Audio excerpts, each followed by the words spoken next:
in the NBA on a Wednesday night. Bradley Beal is no longer a Phoenix Sun as they buy him out, and he is likely to sign with the Los Angeles Clippers. According to Shams, we are going to get into all of it.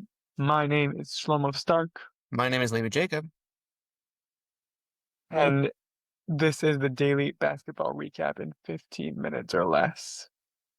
Levi, been a while. Yeah, a little bit less than daily, but yeah. Listen, I think that it might, and I'm happy for the fans to hear this. While it might not be the best thing for our growth that we haven't had a podcast and we've had these discussions internally, the NBA has not given us a reason to push ourselves to make the podcast. Yeah, there's going to be a little bit of content There about really is. there's going to be a little bit of content about Summer League stuff. Hopefully a little bit later today, if not tomorrow. But yeah, you're right. Like the whole Shams don't sleep thing. You can't do Summer League daily. You can't do Summer League daily. It's true. I mean, you could technically, but I'm saying there's like 4 people invested in Summer League in the world, and we're gonna get maybe 3 of them. Right. So now you're just trying too hard. So yes, it's not daily, but also it is daily whenever there needs to be, whenever basketball needs something that is daily. Yeah. So I will defend that. Bradley Beal. Do you think he is the most expensive player ever who's not actually good? Um, I mean, I think just by the nature of how contracts are nowadays, probably yeah. Probably yeah. Like, cause Yeah, the and how he's not Timofey, even playing. no, but the Timofey Mozgov contract comes to mind. But like, this is different. He's like, what is he getting paid Right, for? no. Like 37 million? Yeah. Yeah, so I think that there's a difference between overpaying players and like the supermax to someone who's done absolutely nothing. Bradley Beal on the Phoenix Suns is one of the biggest failures ever in like a free agent signing. And I don't remember if maybe he was technically traded actually. I think he was technically traded. It wasn't a free agent signing. So I think Bradley Beal on the Suns is one of the worst acquisitions because it messed up their entire franchise. That their stars push for I it. think they're still a mistake. Yeah. I don't really believe in listening to stars. Like, I think that's how the NBA worked, but I think it's proven that that doesn't really work. Especially with Kevin Durant. Like, you Yeah. don't really, yeah, like you work, like, no, but it hasn't really worked with LeBron. Like, if you say 2016, it worked fine, Like but I think like, it worked for Giannis, for example. did it? Or did Giannis like demand Drew Holiday? Or did they just build a good team around Giannis? I don't remember the story being Giannis demands Brooke Lopez and Drew Holiday. I feel like they just built the right team around him. Yeah, could be. There I'm was not a lot of saying like building good threatening. teams didn't work. I'm There's a saying lot of threatening to go player out. demanding. Maybe. Anyway, um, Bradley Beal and the Clippers is interesting though. There's a lot of reports about him about I always joke. no, I think it's interesting. I think it's interesting. Is it like game changing? No, but it's interesting. It makes the Norman Powell move make more sense now.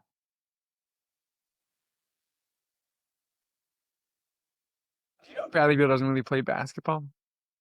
So, but to be fair, I don't know. Like, I think that we spoke about this. Uh, I think it's a little Ben Simmons-ish. I don't know how much of it is really genuine injury, and I'm not downplaying people's injuries. Obviously, they can, tell us better than we know, but I don't think that he wanted to play for the Suns.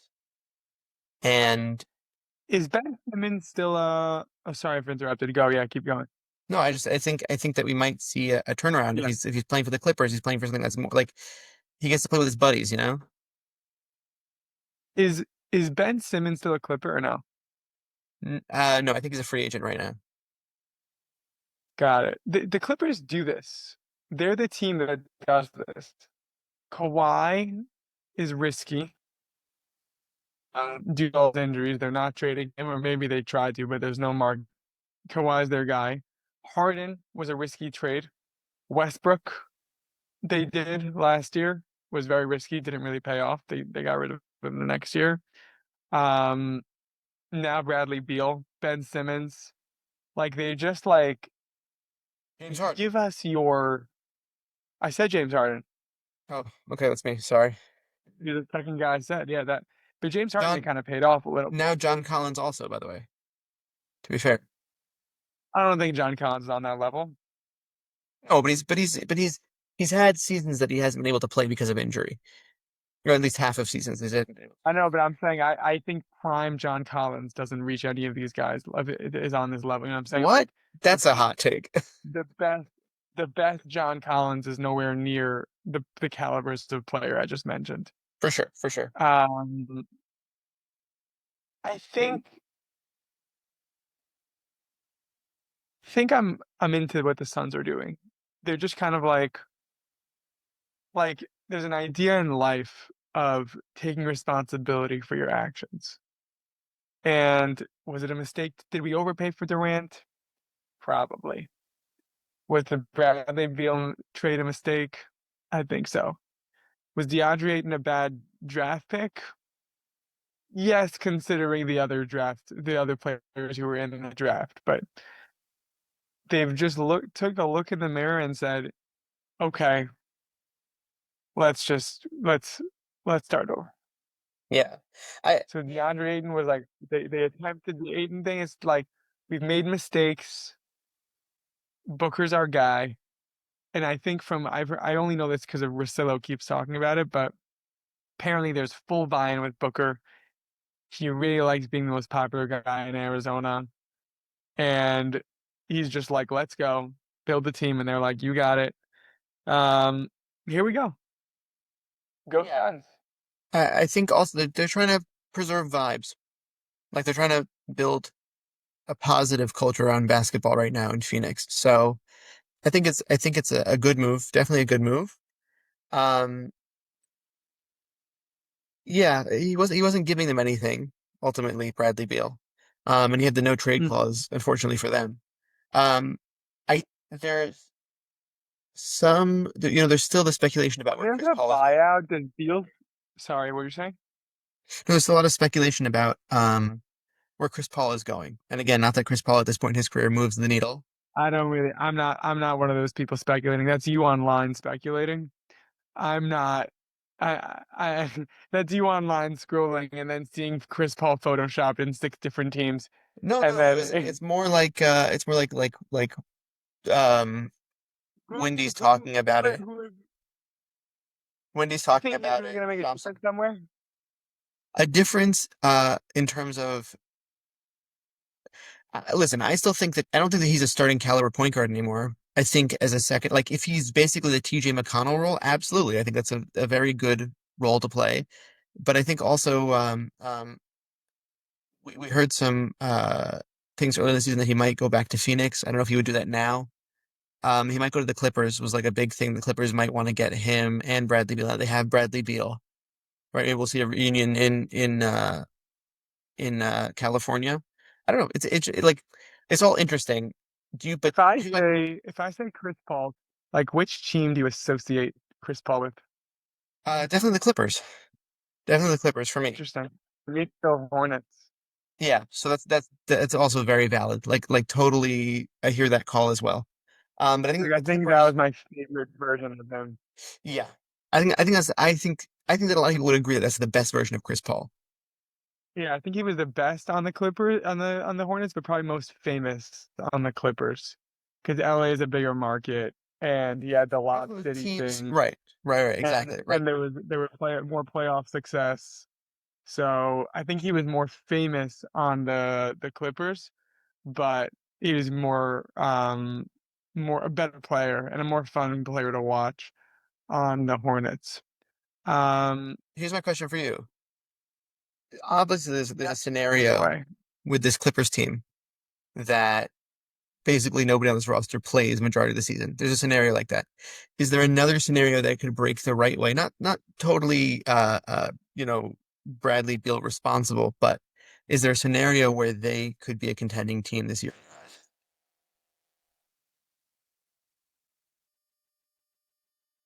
It's unlikely, but yeah, it's possible. Like I'm saying, I probably if it wasn't for this year, I would have said it was impossible. But this year, the Clippers were a game seven away from, I think, contending. Like like I think they could have beaten Denver. I think they would have beaten um who Denver play after them? The Thunder? That would have been a good series. And if they beat the Thunder, then they're contenders.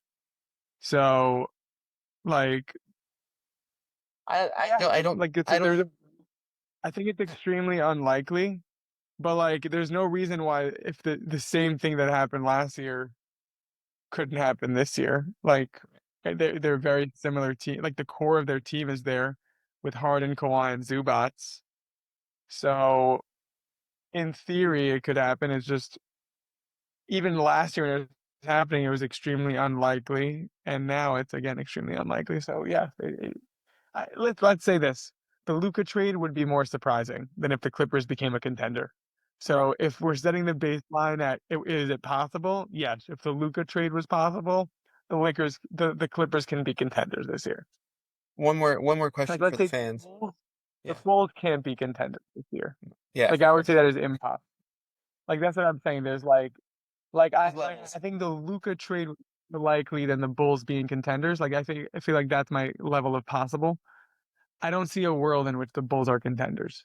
And I like ripping the Bulls since you told me that we have Bulls fans who just love me hating on the who don't like that I hate on the Bulls. So I've now doubled down on it, and my thing is that I hate the Bulls until I see anything from them that shows me that they're a no capable basketball organization. Okay, last question for the New Yorker in you. Do you think that Tyler Kolek is on this team come the regular season? I have not thought about him once. He had a good performance for That Summer League. Come on. Come on. I the New Yorker in me says I don't care. Like if I just like it is irrelevant question. Like that's why I don't watch Summer League because it creates stupid questions like that. Will the Knicks 11th man decide irrelevant? Irrelevant. Summer League is stupid. Like this is why I don't watch Summer League. I am very into what the Knicks did this offseason. Like this is what I was hoping for, which is we got a new coach because our system of playing all the starters until they break wasn't working, and we didn't change the core. We just got deeper. Knicks are now, in my opinion, the best team in the East. Um, yeah, like I think for this season, I'm saying when Tatum comes back, when Halliburton comes back, I could, whatever. And Cleveland might have a better regular season record. I would actually, I'm not even joking. I would rather play Cleveland than the Pacers without Halliburton in the playoffs. I'm not even joking. I the Cleveland doesn't scare me even a little bit. The Pacers, you just never know with them. Like I'm not even scared of Halpern. I'm scared of Nebhard. I'm scared of Siakam. I'm scared of Yeah. McConnell. Like Cleveland, like bring it on. Let's go. All right, that was the daily basketball recap in 15 minutes or less. I want to thank you, Levi, for co-hosting, for producing. Back on the pod, we missed you. I want to thank you, Max, for producing the video. Levi, did I mention that you produced the audio? I don't know. Did I mention that? Well, yeah, thank you for it. I want to thank you for listening. You want to do some content, Levi? Should do like some blonde rankings or something? Stop the recording.